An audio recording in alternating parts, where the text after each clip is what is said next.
So if I'm pressing auto takeoff,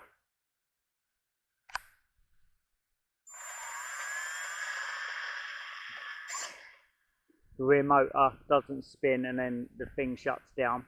But if I hold the drone in the air and then do auto takeoff,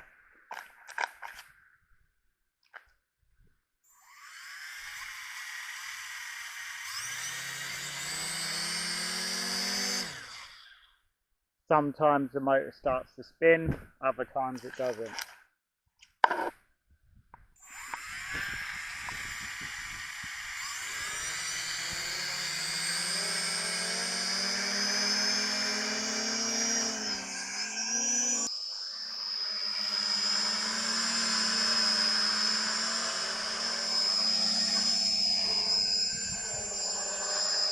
Okay, so I've just calibrated the sensor. And it seems to be flying better now, but I don't understand why it wasn't flying properly in the first place. Do I have a faulty motor? I'm not too sure.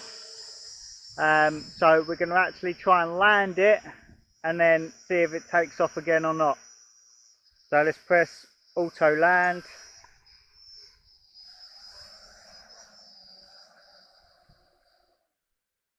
It has landed.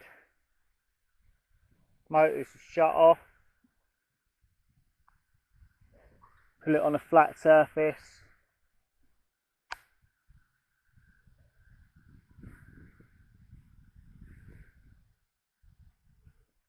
And let's see if it takes off this time.